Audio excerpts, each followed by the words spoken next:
Welcome back to the Fixed Ops Roundtable. We have a panel of experts who are going to be talking to us today about using geointelligence to sell more. And I know this will get Tully excited, hours. And I want to introduce our panel to all of you today. It is Tully Williams from the Nilo Company, Mike Hanna, who is the founder of a company called TrueSpot, Brad Pascal from Fixed Ops Digital, Brooke Furness from BZ Consultants, Robert from Carter Myers Automotive, Daryl Terrell from Matt Bauer Chevrolet, and of course, Sean Kingery from Step One Automotive. So everybody, if we can, let's get right into it. Tully, I need to come to you and find out, in your opinion, what are some of the biggest items today that waste time in a dealership, and perhaps how can we turn those into more hours? Well, the biggest thing we talk about is what? We are selling our technicians' inventory. We are selling hours. So when we get down to it, how do we help our technicians and help them become more efficient? So what? We can sell all those hours. What is the biggest complaint that technicians have? Where's the car? Where's the keys? Where's the car? Where's the keys? All the time. What we're looking for is a way to make our technicians efficient. Make sure the car is fast. Them spending 20 minutes times your door rate is an enormous amount of money, my good friends. Do you want to make technicians happy? The best asset at your store, make them find it easy. Get a system down where I know where the car is. I know where the key is. I can get it in fast. And what does that do?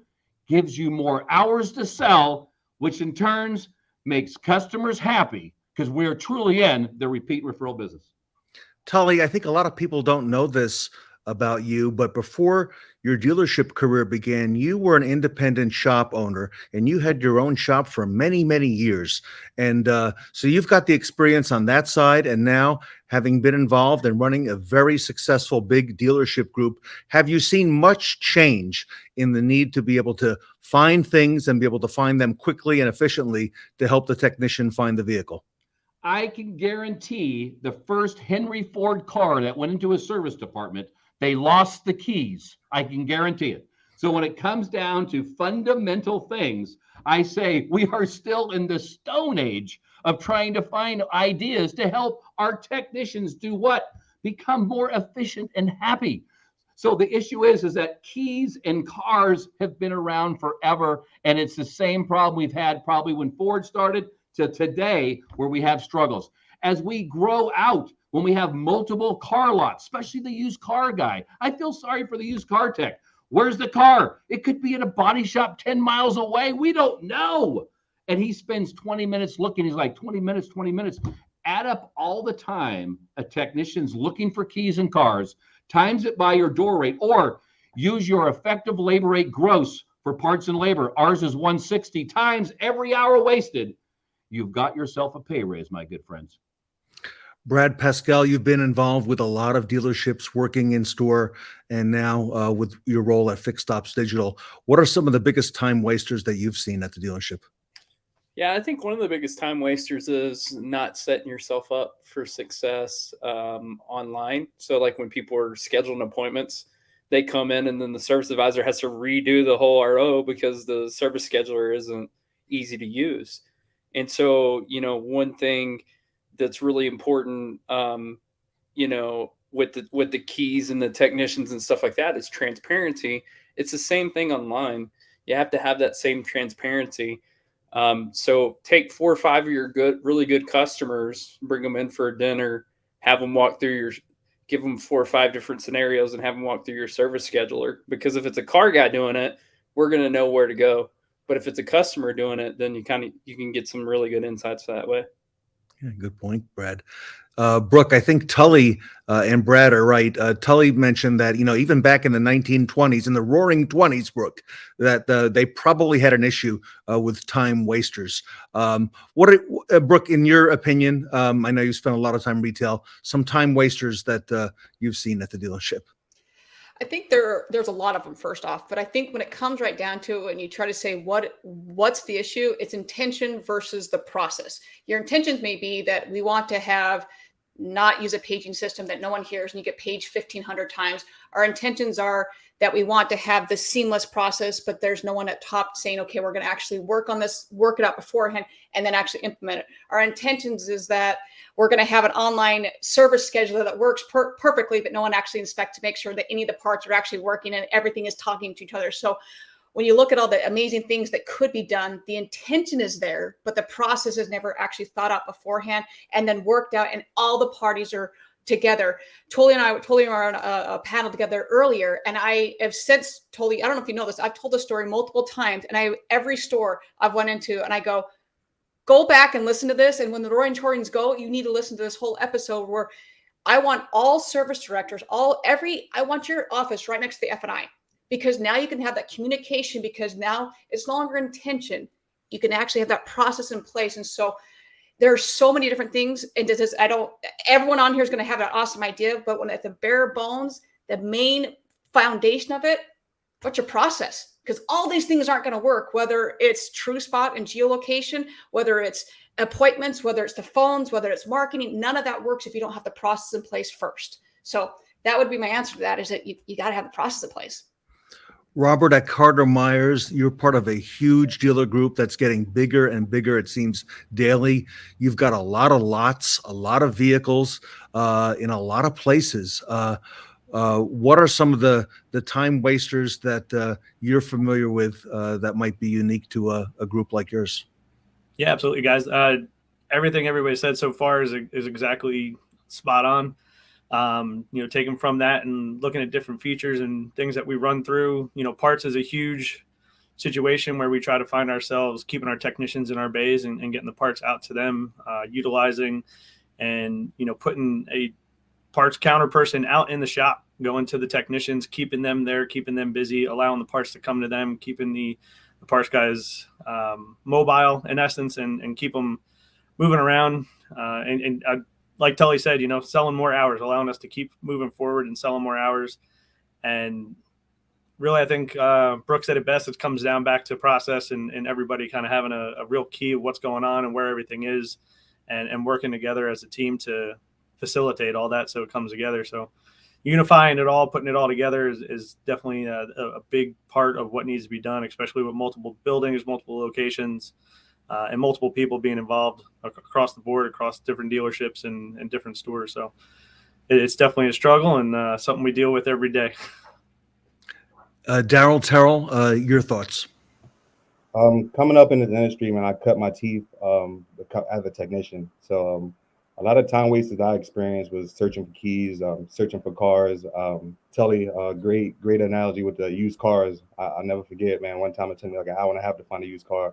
It was that out of a lot. But I think as leaders, we have to share our vision with our team and just have everybody believe and understand that time is our most valuable asset. And as a tech, if my hands was not on a car, I felt like I wasn't producing. So I try to keep my hands on a car as much as possible. Try to keep a car in my stall. When I finish the car, I put another car right back in, just because at the end of the day, we're here we're here and we sell time. So I knew that if I had a vehicle in my bay at all times, I was being productive and producing. Daryl, hit home. Great point. Sean, a lot has been said. What can you add to it? I'll go back to where Tully started, because for our world, the difference between parts and service is this. And, being a fixed ops guy, I still think every fixed ops guy is either a parts guy or a service guy. It's tough to be both.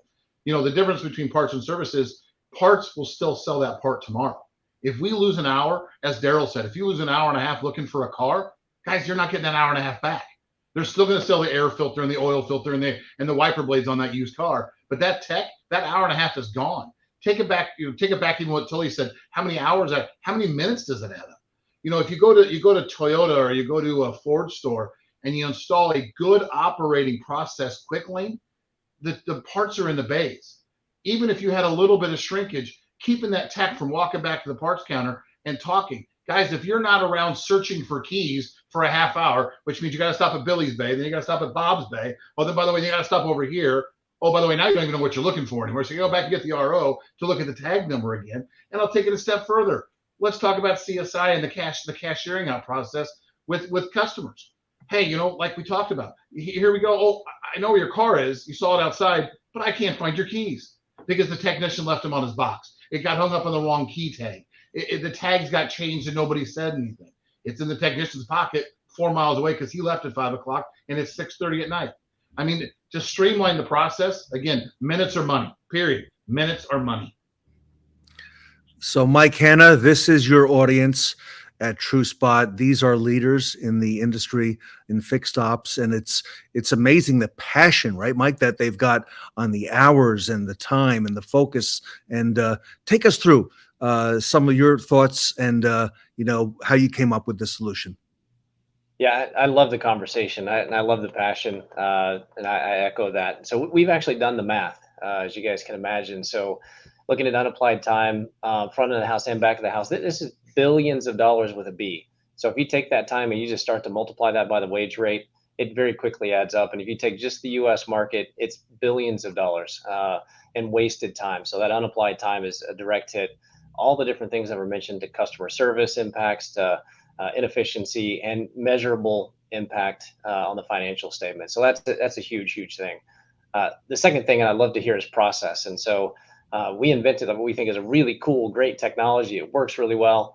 And when we started, we were on the front of the house in lot management, tracking cars, tracking keys, helping sales engagement. And when we moved with Recon, was an easier step. But when we moved into fixed ops, probably 2.5, 3 years ago, it was a mess at first, and we just didn't understand everything and how it moved, and just the velocity of cars coming into the service drive and how quickly they could turn around and how quickly sometimes they didn't.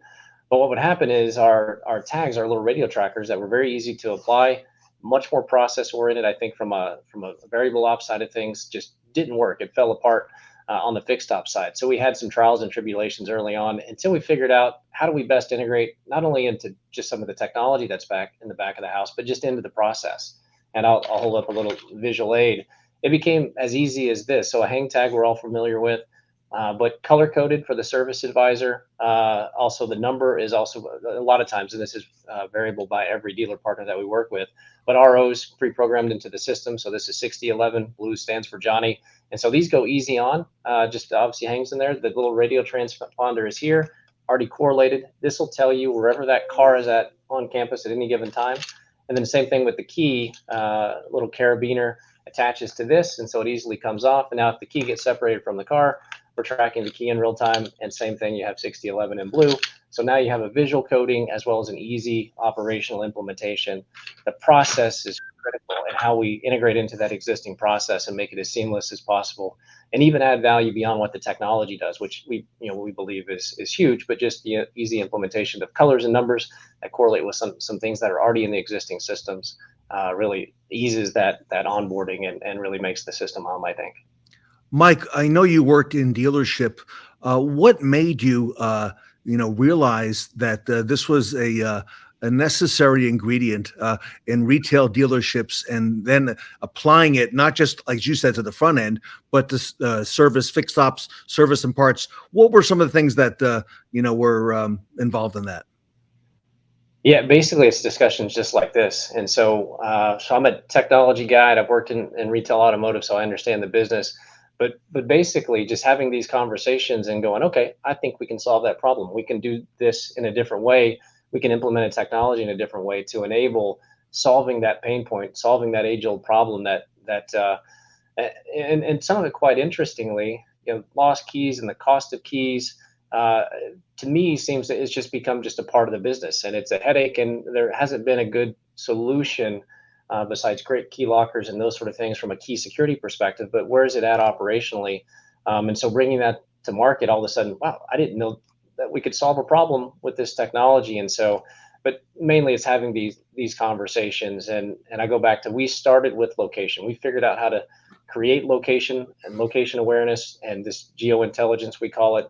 But then it just became, how do we just help integrate this into process, into other systems, and become an integrated part of the operational elements across the dealership, front or back. So it's really just taking these conversations and learning and implementing what we can to make it all work together. So, Tully, I'd be interested in your feedback. Running a 10 rooftop organization such as the Nilo company. What questions would you have for Mike, in terms of, getting this started and how it works, from your perspective? So I think one is that when you set up a store, I love what Brooke said, it's a process. So the process is, are the hang tags and key tags going to get lost? That's what I worry about, right? One, is there a process when the car comes in? Does it get put on? And when the car leaves, did we remember to take it off the car and put it in the bucket where it belongs? This is a step one, huge. This has to be number one, because if we are going to use it, it must work. So setting that process up, one, and also two, setting up where, how the antennas work. How does that process work? The technology behind it. Will it work in the wash bay? Will it work in the shop? Will it work at the body shop? Will it work at the dent and ding guy, or the guy that's putting on, whatever, right, on a car, on a used car, right? Having those together so everybody understands, right? I want the used car manager to look at this thing every day, look at it every minute. God bless America. I want him to know where all of his cars is so he doesn't yell at me, right? I want our technicians to look at the car. Where's my car? I know exactly where the car is. That is what I want.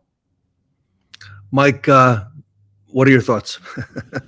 Yeah, no, 100%. I echo that, and that's a critical part of some of the things we do to make that easy. So the technology piece, we take care of all that. So the gateways and all those sort of things, they just blend in. We do a pretty unique job, and we have a deep telecom technology, IT background experience, and so that technology piece, we manage and operate the network. Nobody needs to ever touch or worry about that from that perspective.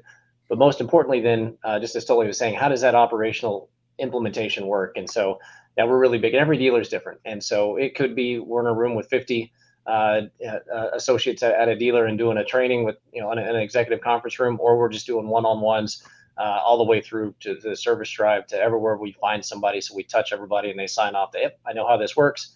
And then that process of how this thing gets put on, just very quickly added to the car.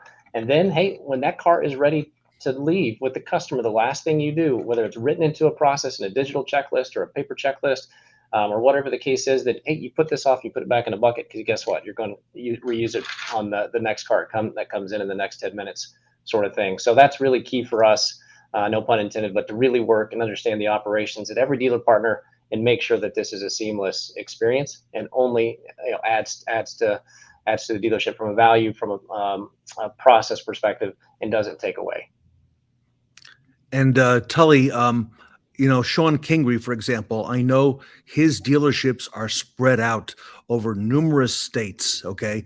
And Sean, I know you've been building a big recon center that's, state of the art, acres big. Tell us about the lay of the land at your organization, Sean, and maybe Mike can tell us how that may apply to step one. Well, thanks, Ted, because that leads into a question. Mike, tell me where, as we've outgrown our facilities, because eventually you run into the beach and you run into water and there's nowhere else to go. It's a rough life, by the way.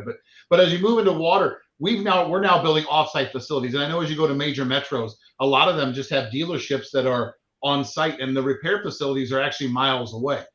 So tell me, how does this work offsite as well? Can this go to another dealership? Can this go to an offsite facility and you can track it as well? Next question, what about test drive routes? Can I track the car to know that the tech did go on a test drive route? And when the customer comes in and says, hey, I saw my car at Starbucks drive-thru, I can say, nah, it really wasn't, because I can track the car. Does it do all that as well?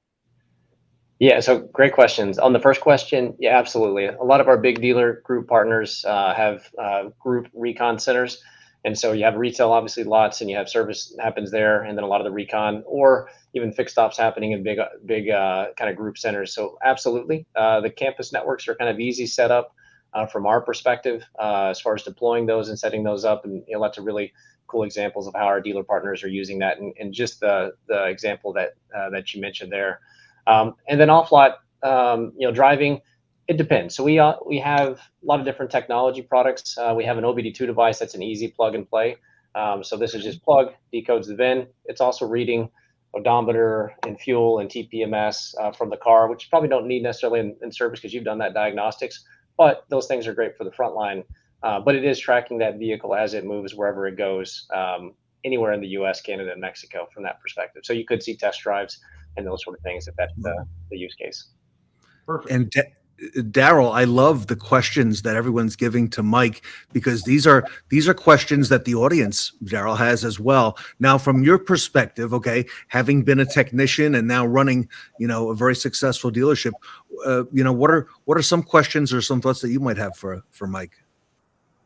I kind of I wanted to know earlier, and I wanted to ask you. So, whenever, like, pretty much, my question I had was, if you're trying to locate keys and pretty much you ping the key, does it send a signal to you, like, does it vibrate? Does the key vibrate, or is there any way to locate that key besides looking at a GPS track on your phone? Like, does it give a signal? Does it ping? Does it give an alert? Yeah, great question. So the key itself would be attached to like one of these little triangles here. And so as that key is moving around in space, it basically, the kind of quick summary of it is it connects to the TrueSpot network. We'll pin drop it on a map. So through a dashboard on your browser, your iPhone, your Android phone, you'll know exactly where it's at. So it'll say, hey, this key's in service bay 2, little pin drop on the map. And then once you walk into service bay 2, what gets difficult is, this is not a car, it's a key. It can be in a pocket. It could have fallen down into the crack between the seat and the center console. It could be in the glove box. It could be in a trash can. It could be behind a filing cabinet. All these things that we've seen, dozens of times. But what happens is once you get within proximity, we go from kind of a cloud experience, I'll call it, to a proximity experience. So that means the phone and this thing are actually talking. And so we have a unique IP where these things start working together really quickly. And then this thing I call MODAR mode, mobile radar. I don't know, it just sounds cool. But then that starts to work directly, and it will walk you right up to where this thing is at. So you'll get an audio visual experience where you'll have beeping. You'll have a visual little dot on a map that starts to move in the closer you get. So you can walk up literally to a person, and they're, for whatever reason, saying, I don't have that key. They forgot they put it in that pocket in the overalls, or maybe they're hiding it for some reason. And then they say, no, give me the key. Come on, I got a customer waiting, got a test drive, whatever the case is, and they grab it and go. So it's really built from thousands of hours of just field tests and trials and working with customers and partners and user experience. But it all works together really, really cool and seamlessly. Great question. That's awesome.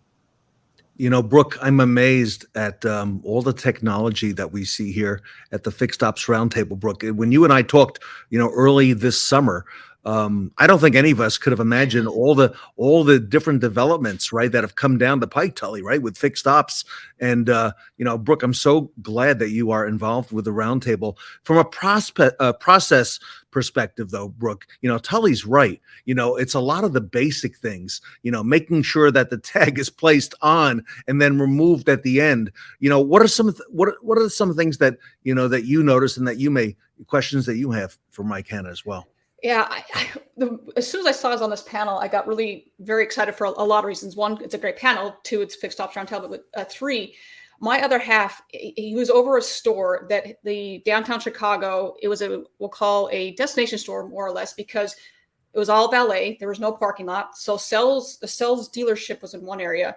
In downtown Chicago, to get to the service department was another probably 5 miles, which in Chicago traffic is going to take anywhere from 10 minutes. It could take you 30 minutes. And then where they park the cars was an underground parking garage in downtown Chicago. So that's another, once again, it can take you 5 minutes. It can take you 30 minutes. So if you're a consumer, whether you're looking to test drive the car, whether you're looking to go to service and be dropped off in between or be shuttled, it was a logistic nightmare.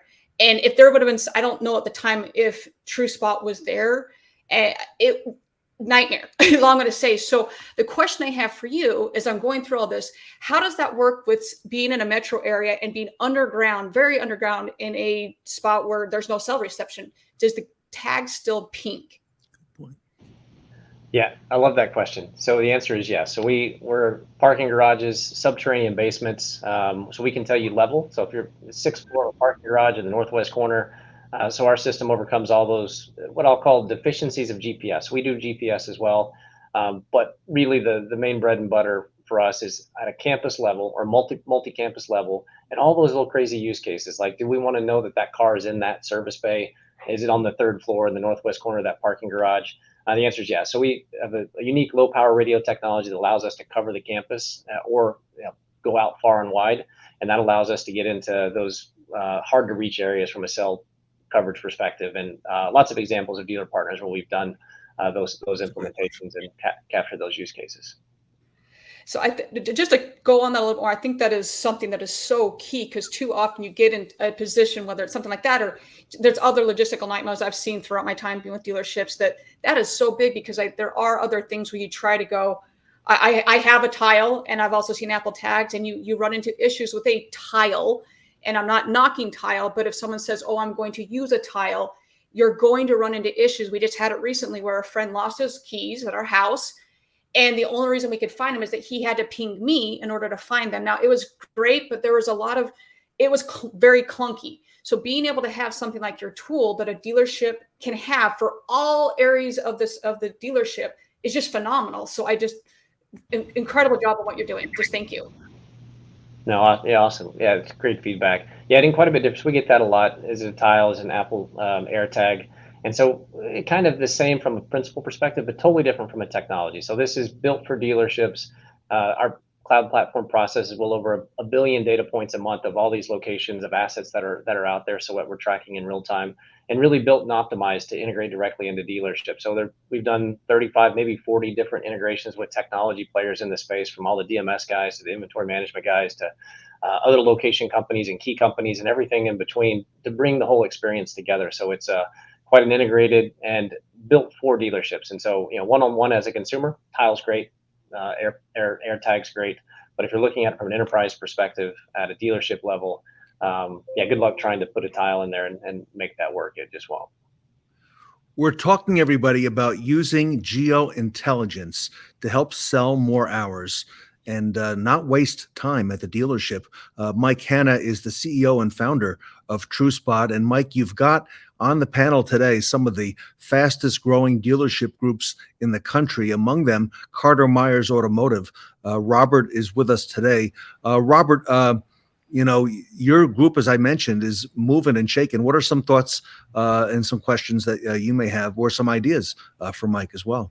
Yeah, absolutely. One of the things I look at, especially dealing with advisors, technicians, and just dealer body people in general, integration and setup and training needs to be the easiest way to put it, simple. It needs to go in easy. It needs to be taught quickly, and needs to be user friendly across the interface. So from a standpoint with getting it set up, what kind of stuff are we looking at? Yeah, great question. And totally agree.